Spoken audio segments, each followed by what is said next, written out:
ನಮಸ್ತೆ ಗೆಳೆಯರು, ಎಲ್ಲರೂ ಹೇಗಿದ್ದೀರಾ? ಚೆನ್ನಾಗಿದ್ದೀರಾ ಅಂತ ಭಾವಿಸ್ತೀನಿ.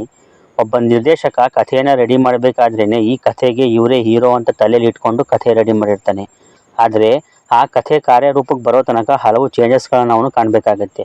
ಯಾಕೆಂದರೆ ಆ ಹೀರೋಗೆ ಕಥೆ ಇಷ್ಟ ಆಗದಿರಬಹುದು. ಒಂದು ವೇಳೆ ಕಥೆ ಇಷ್ಟ ಆದರೂ ಕೂಡ ಬೇರೆ ಬೇರೆ ಕಮಿಟ್ಮೆಂಟ್ನಿಂದ, ಬೇರೆ ಬೇರೆ ಶೆಡ್ಯೂಲ್ನಿಂದ ಇಷ್ಟವಾದ ಕಥೆಯನ್ನು ಆ ಹೀರೋ ಬಿಟ್ಕೊಟ್ಟಿರ್ತಾನೆ. ಹಾಗೆ ಒಬ್ಬ ಹೀರೋ ಬಿಟ್ಕೊಟ್ಟಂತಹ ಕಥೆಯನ್ನು ಇನ್ನೊಬ್ಬ ಹೀರೋ ಮಾಡಿ ಅದು ಸೂಪರ್ ಹಿಟ್ ಆದಂತಹ ಉದಾಹರಣೆಗಳು ಕೂಡ ನಮ್ಮ ಕನ್ನಡ ಇಂಡಸ್ಟ್ರಿಯಲ್ಲಿದೆ. ಇವತ್ತಿನ ಈ ವಿಡಿಯೋದಲ್ಲಿ ಚಾಲೆಂಜಿಂಗ್ ಸ್ಟಾರ್ ದರ್ಶನ್ ಹಾಗೂ ಪವರ್ ಸ್ಟಾರ್ ಪುನೀತ್ ರಾಜ್ಕುಮಾರ್ ಅವರು ಇದೇ ರೀತಿ ಎಷ್ಟು ಸೂಪರ್ ಹಿಟ್ ಸಿನಿಮಾಗಳನ್ನು ಮಿಸ್ ಮಾಡ್ಕೊಂಡಿದ್ದಾರೆ ಅನ್ನೋದನ್ನು ನೋಡೋಣ. ಸೊ ವಿಡಿಯೋನ ಕೊನೆ ತನಕ ನೋಡಿ. ದರ್ಶನ್ ರಿಜೆಕ್ಟೆಡ್ ಕೆಂಡಸಂಪಿಗೆ. ಇದು ಸುಕ್ಕ ಸೂರಿರವರ ಚಿತ್ರ. ಮೊದಲಿಗೆ ಈ ಕಥೆಯನ್ನು ದರ್ಶನ್ ರವ್ರಿಗಿಂತ ಸುಕ್ಕ ಸೂರಿಯವರು ಮಾಡಿರ್ತಾರೆ.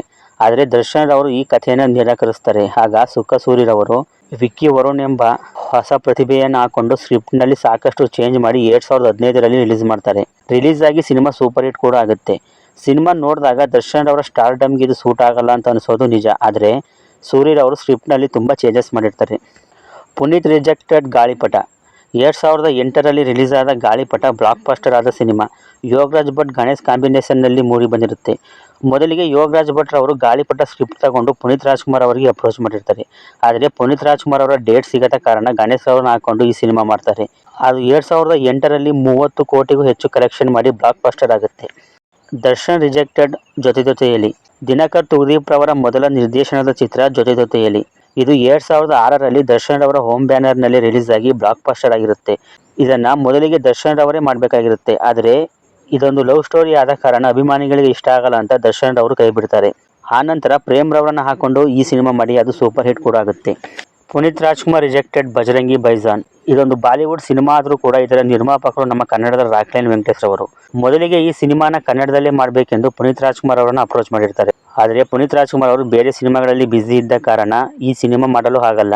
ಆಗ ರಾಕ್ಲೈನ್ ವೆಂಕಟೇಶ್ ರವರು ಅಲ್ಲು ಅರ್ಜುನ್ ರವರ ಬಳಿ ಹೋಗಿ ಕಥೆ ಹೇಳ್ತಾರೆ. ಅವರು ಕೂಡ ನಿರಾಕರಿಸಿದಾಗ ಮತ್ತೆ ಬಾಲಿವುಡ್ಗೆ ಹೋಗಿ ಸಲ್ಮಾನ್ ಖಾನ್ ರವರಿಗೆ ಕಥೆ ಹೇಳ್ತಾರೆ. ಅವರು ಒಪ್ಪಿಕೊಂಡು ಸಿನಿಮಾ ಮಾಡ್ತಾರೆ. 2015ರಲ್ಲಿ ಬಜರಂಗಿ ಬೈಜಾನ್ ಅನ್ನೋ ಹೆಸರಲ್ಲಿ ರಿಲೀಸ್ ಆದ ಈ ಸಿನಿಮಾ 900 ಕೋಟಿ ಗಳಿಸಿ ಬ್ಲಾಕ್ ಬಸ್ಟರ್ ಆಗುತ್ತೆ. ದರ್ಶನ್ ರಿಜೆಕ್ಟೆಡ್ ಜೋಗಿ. ದರ್ಶನ್ ಹಾಗೂ ನಿರ್ದೇಶಕ ಪ್ರೇಮ್ ಕಾಂಬಿನೇಷನ್ನಲ್ಲಿ ಕರಿಯ ಬ್ಲಾಕ್ ಬಸ್ಟರ್ ಆದಮೇಲೆ ಮುಂದೆ ಜೋಗಿ ಸ್ಕ್ರಿಪ್ಟ್ಗೂ ಕೂಡ ದರ್ಶನ್ ರವರನ್ನೇ ಆಯ್ಕೆ ಮಾಡಿರ್ತಾರೆ ಪ್ರೇಮ್ ರವರು. ಆದರೆ ಬೇರೆ ಬೇರೆ ಕಮಿಟ್ಮೆಂಟ್ನಿಂದ ದರ್ಶನ್ ರವರು ಜೋಗಿ ಸಿನಿಮಾವನ್ನು ಮಿಸ್ ಮಾಡ್ಕೊಳ್ತಾರೆ. ನಂತರ ಶಿವರಾಜ್ ಕುಮಾರ್ ಅವರನ್ನು ಹಾಕ್ಕೊಂಡು ಪ್ರೇಮ್ ರವರು ಈ ಸಿನಿಮಾ ಮಾಡ್ತಾರೆ. ಮುಂದೆ ನಡೆದಿದ್ದೆಲ್ಲ ಇತಿಹಾಸ ಬಿಡಿ.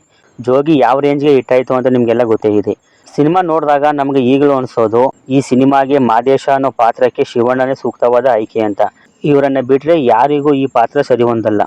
ಪುನೀತ್ ರಾಜ್ಕುಮಾರ್ ರಿಜೆಕ್ಟೆಡ್ ಮುಂಗಾರು ಮಳೆ.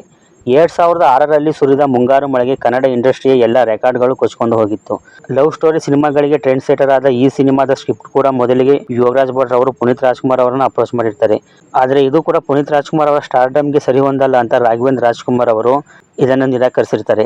ಸ್ಕ್ರಿಪ್ಟ್ನಲ್ಲಿ ಯಾವುದೇ ಥರ ಚೇಂಜ್ ಮಾಡೋಕ್ಕೆ ಹೋಗಬೇಡಿ, ಬೇರೆ ಯಾರಾದರೂ ಹೊಸ ಹೀರೋ ಹಾಕ್ಕೊಂಡು ಸಿನಿಮಾ ಮಾಡಿ ಖಂಡಿತವಾಗ್ಲೂ ಒಳ್ಳೆಯದಾಗುತ್ತೆ ಅಂತ ರಾಘವೇಂದ್ರ ರಾಜ್ಕುಮಾರ್ ಅವರು ಹೇಳಿರ್ತಾರೆ. ಅದೇ ರೀತಿ ಗಣೇಶ್ ರವರನ್ನ ಹಾಕೊಂಡು ಯೋಗರಾಜ್ ಭಟ್ ರವರು ಮುಂಗಾರು ಮಳೆ ಅಂತ ಸಿನಿಮಾ ಮಾಡ್ತಾರೆ.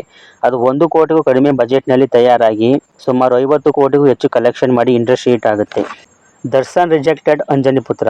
ಈ ವಿಷಯ ಎಷ್ಟೋ ಜನಕ್ಕೆ ಗೊತ್ತಿಲ್ಲ. ಹೌದು, ತಮಿಳು ಪೂಜೈ ಸಿನಿಮಾದ ರೀಮೇಕ್ ರೇಟ್ಸನ್ನು ಮೊದಲಿಗೆ ಬುಲೆಟ್ ಪ್ರಕಾಶ್ ಅವರು ತಂದಿರ್ತಾರೆ. ಅವರು ದರ್ಶನ್ ಅವರನ್ನ ಹಾಕೊಂಡು ಸಿನಿಮಾ ಮಾಡಬೇಕು ಅಂದ್ಕೊಂಡಿರ್ತಾರೆ. ಆದರೆ ದರ್ಶನ್ ಅವರು ಬೇರೆ ಬೇರೆ ಸಿನಿಮಾದಲ್ಲಿ ಬ್ಯುಸಿ ಇದ್ದ ಕಾರಣ ಡೇಟ್ ಸಿಗಲ್ಲ. MN ಕುಮಾರ್ ಅವರಿಗೆ ಬುಲೆಟ್ ಪ್ರಕಾಶ್ ಅವರು ಈ ರೇಟ್ಸನ್ನು ಮಾರಿರ್ತಾರೆ. ಆಗ ಅವರು ಪುನೀತ್ ರಾಜ್ಕುಮಾರ್ ಅವರ ಡೇಟ್ಸ್ ತಗೊಂಡು ಅಂಜನಿ ಪುತ್ರ ಅಂತ ಸಿನಿಮಾ ಮಾಡ್ತಾರೆ. ಇದು 2017ರಲ್ಲಿ ರಿಲೀಸ್ ಆಗಿ ಸೂಪರ್ ಹಿಟ್ ಕೂಡ ಆಗುತ್ತೆ. Puneeth Rajkumar rejected Saptasagaradache Ello side A side B. ನಿರ್ದೇಶಕ ಹೇಮಂತ್ M. ರಾವ್ ರವರು ಪೃಥ್ವಿ ಸಮಯದಲ್ಲೇ ಪುನೀತ್ ರಾಜ್ಕುಮಾರ್ ಅವರೊಟ್ಟಿಗೆ ಕೆಲಸ ಮಾಡಿರ್ತಾರೆ. ಆವಾಗಲಿಂದಲೇ ಪುನೀತ್ ರಾಜ್ಕುಮಾರ್ ಅವರಿಗೆ ಒಂದು ಸಿನಿಮಾ ಮಾಡಬೇಕು ಅನ್ನೋದು ಅವರ ಮನಸ್ಸಲ್ಲಿರುತ್ತೆ. ಹಾಗಾಗಿ ಈ ಕಥೆಯನ್ನು ಪುನೀತ್ ರಾಜ್ಕುಮಾರ್ ಅವರಿಗೆ ಎಂದೇ ಮಾಡ್ಕೊಂಡಿರ್ತಾರೆ. ಆದರೆ ಪುನೀತ್ ರವರ ಡೇಟ್ ಸಿಗದ ಕಾರಣ ರಕ್ಷಿ ಶೆಟ್ಟಿ ಅವರನ್ನು ಹಾಕೊಂಡು ಸಪ್ತಸಾಗರದಾಚೆ Ello side A side B ಅಂತ 2 ಪಾರ್ಟ್ಗಳಲ್ಲಿ ಸಿನಿಮಾ ಮಾಡ್ತಾರೆ. ಅದು ಸೂಪರ್ ಹಿಟ್ ಕೂಡ ಆಗುತ್ತೆ. ಪುನೀತ್ ರಾಜ್ಕುಮಾರ್ ರಿಜೆಕ್ಟೆಡ್ ಕಾಂತಾರ. ರಿಷಬ್ ಶೆಟ್ಟಿನ ಫ್ಯಾನ್ ಇಂಡಿಯಾ ಸ್ಟಾರ್ ಆಗುವಂತೆ ಮಾಡಿದ ಕಾಂತಾರ ಸಿನಿಮಾ ಕೂಡ ಮೊದಲಿಗೆ ಪುನೀತ್ ರಾಜ್ಕುಮಾರ್ ಅವರನ್ನು ಉಟ್ಕೊಂಡು ಬಂದಿರುತ್ತೆ. ಪುನೀತ್ ಅವರಿಗೆ ಕಥೆ ಇಷ್ಟನೂ ಆಗಿರುತ್ತೆ. ಆದರೆ ಬೇರೆ ಬೇರೆ ಕಮಿಟ್ಮೆಂಟ್ನಿಂದ ಪುನೀತ್ ರಾಜ್ಕುಮಾರ್ ಅವರು ಇದನ್ನು ಕೈ ಬಿಡ್ತಾರೆ. ನೋಡೋದಲ್ಲ ಗೆಳೆಯರೆ, ಚಾಲೆಂಜಿಂಗ್ ಸ್ಟಾರ್ ದರ್ಶನ್ ಹಾಗೂ ಪವರ್ ಸ್ಟಾರ್ ಪುನೀತ್ ರಾಜ್ಕುಮಾರ್ ಅವರು ಎಷ್ಟು ಸೂಪರ್ ಹಿಟ್ ಸಿನಿಮಾಗಳನ್ನು ಮಿಸ್ ಮಾಡ್ಕೊಂಡಿದ್ದಾರೆ ಅಂತ. ನೀವು ಇವರ ಅಭಿಮಾನಿಗಳಾಗಿದ್ದರೆ ನಿಮ್ಮ ಹೀರೋ ಯಾವ ಸಿನಿಮಾ ಮಾಡಿದರೆ ಚೆನ್ನಾಗಿರ್ತಿತ್ತು ಅನ್ನೋದನ್ನು ಕಮೆಂಟ್ ಮಾಡಿ ತಿಳಿಸಿ. ವಿಡಿಯೋ ಇಷ್ಟ ಆಗಿದ್ರೆ ಒಂದು ಲೈಕ್ ಮಾಡಿ. ಇದೇ ಥರ ವಿಡಿಯೋಗಳಿಗಾಗಿ ನನ್ನ ಚಾನಲ್ ಸಬ್ಸ್ಕ್ರೈಬ್ ಮಾಡ್ಕೊಂಡು ಸಪೋರ್ಟ್ ಮಾಡಿ. ಸಿಗೋಣ ಮುಂದಿನ ವಿಡಿಯೋದಲ್ಲಿ. ಬಾಯ್.